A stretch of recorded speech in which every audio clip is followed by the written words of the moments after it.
Blessed be everyone. Welcome to my YouTube channel. Today's video is about the devil card in the tarot and what it means.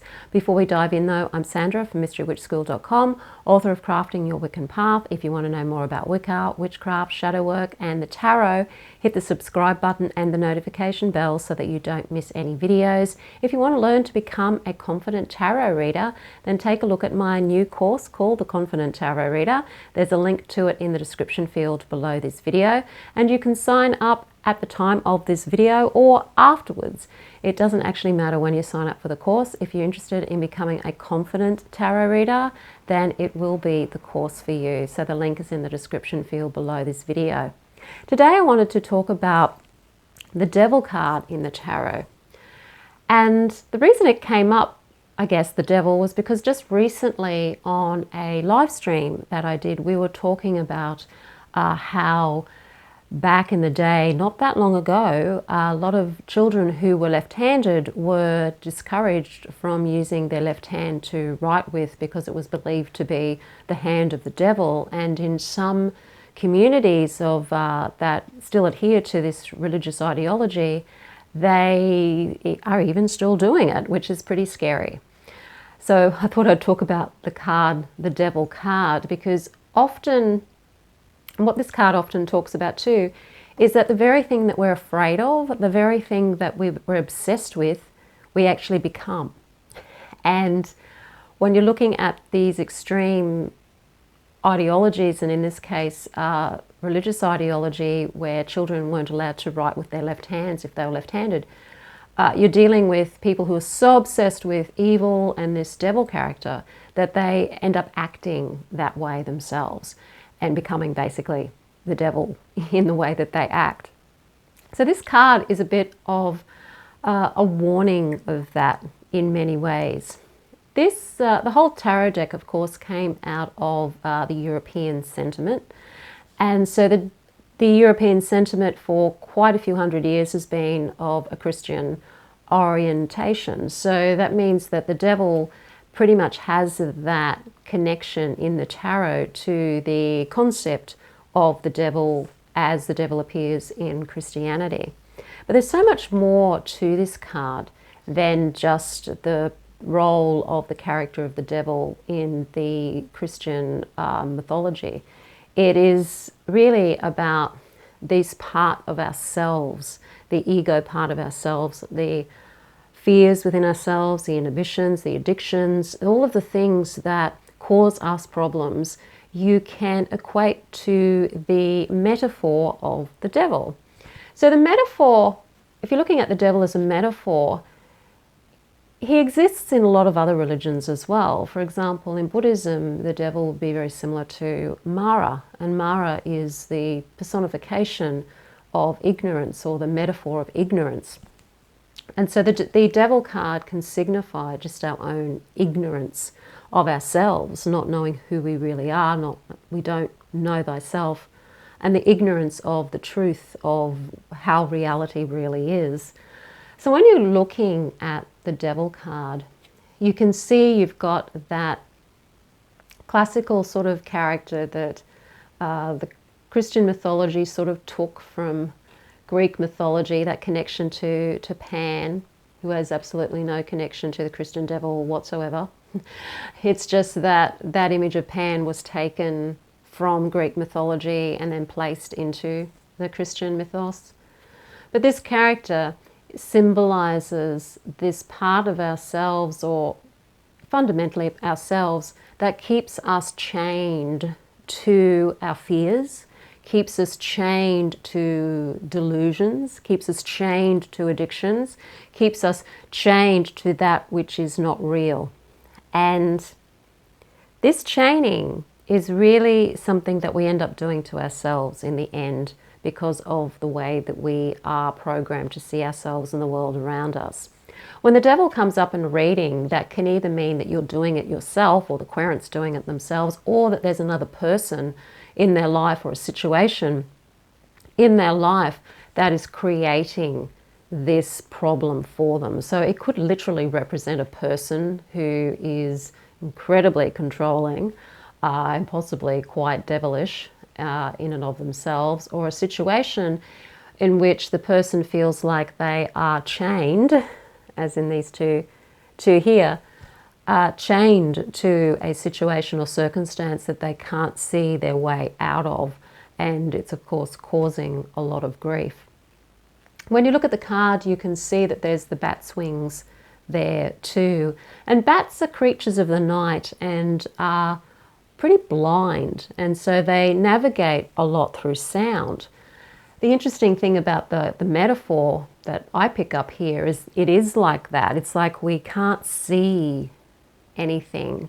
We're blinded to the truth. We're blinded to what is real. We can't see. It's difficult for us to, as humans, to navigate because we don't have that sort of sound sense that bats would have. And we may have to listen then to our inner selves, our true selves, in order to be able to break free of this situation or person or ourselves that is causing us to feel like we're being chained down or not being able to disconnect ourselves from something.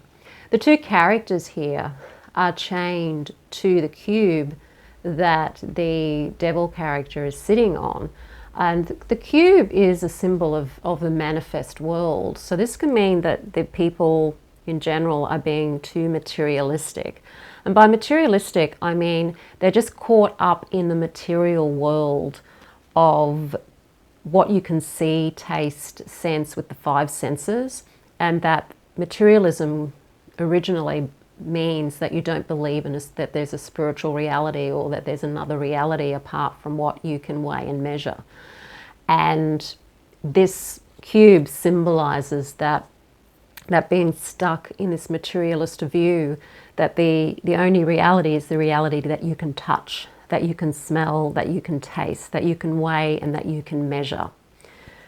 Being stuck there, being chained to that way of being and being weighed down by that and not realizing that we're actually spiritual beings and that we have a lot more power and possibilities and potential for so much more than what we've been led to believe. The characters in the Waite-Smith deck, anyway, this particular deck, are chained. But the interesting thing about the chains is they're quite loose around their necks. So they could easily just pick up the chain and take it off. It's not like it's tightly chained or that any other part of them is chained. It's like they're almost so used to being chained that they don't realize that they are, or they don't know any other way of being. It's like the chain doesn't even have to be fully connected to something. If you believe that you can't move from something, if you've been conditioned to believe that this is the way it is, then it doesn't take much to keep you there.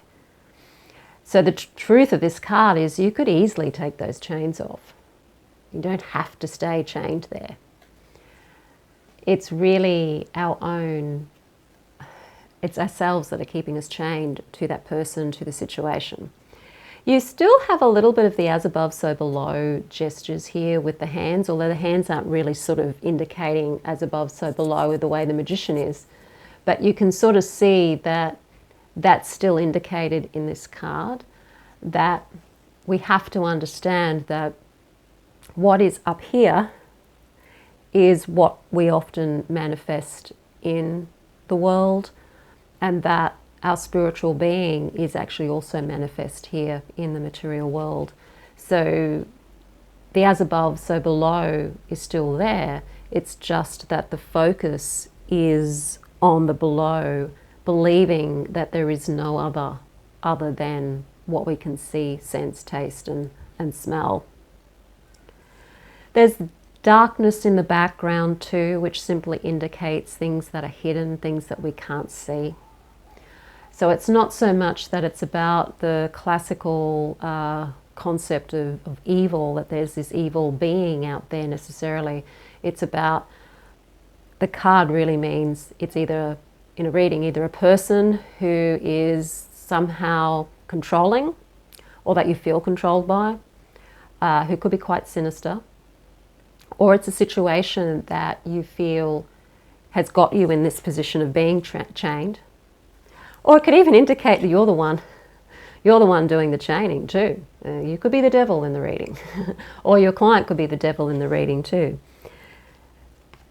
In a lot of cases, particularly if you're using tarot for shadow work, it's kind of where everything, where the devil and the people who are chained as well. We keep ourselves chained to our own delusions. When this card comes up in a reading, it can also indicate that there's addictions, things that you just can't free yourself from, and that they are something that you need to take notice of because the cards come up in a reading. Maybe there's a person you need to take notice of, particularly if it comes next to a court card.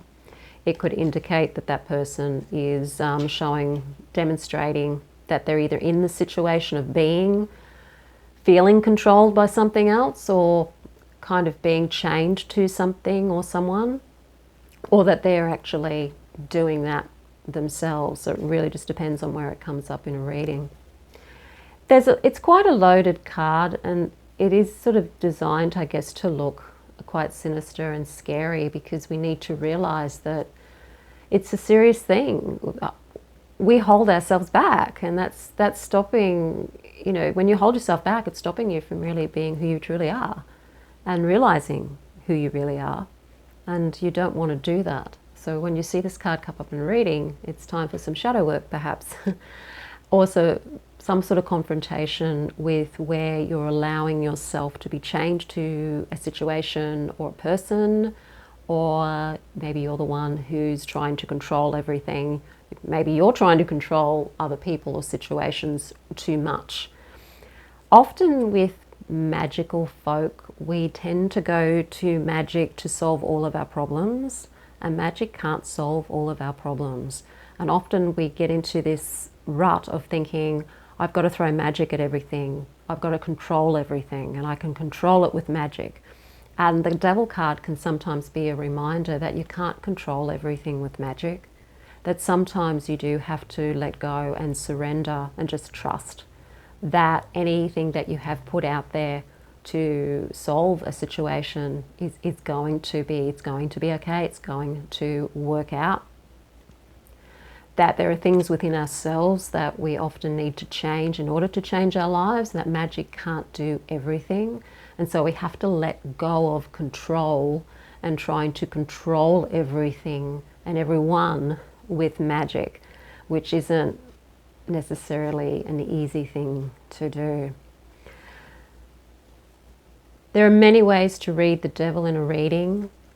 When it's in with other cards, look to see what cards it's next to, what cards are on either side of it. Can indicate what it's meaning, of course. If there's court cards around it, it could indicate this is a situation with a person. Tarot is really about reading stories. Everything's a story.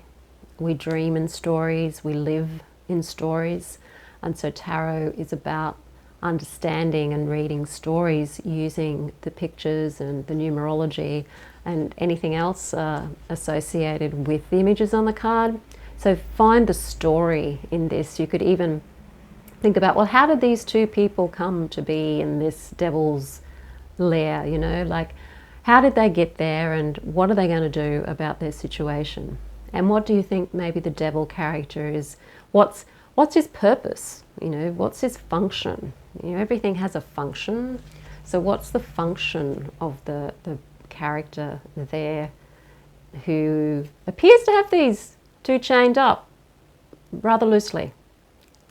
So as I said at the beginning, if you want to become a confident tarot reader, do have a look at the Confident Tarot Reader course. It is a total full course in learning how to read the tarot, whether that's just for yourself, friends and family, or if you want to read it for other people professionally. This course will have you reading the tarot with confidence, using your intuition and the knowledge that you have of the cards. So the link is in the description field below this video. If you like the video, hit the like button, share it with your friends. Don't forget to subscribe.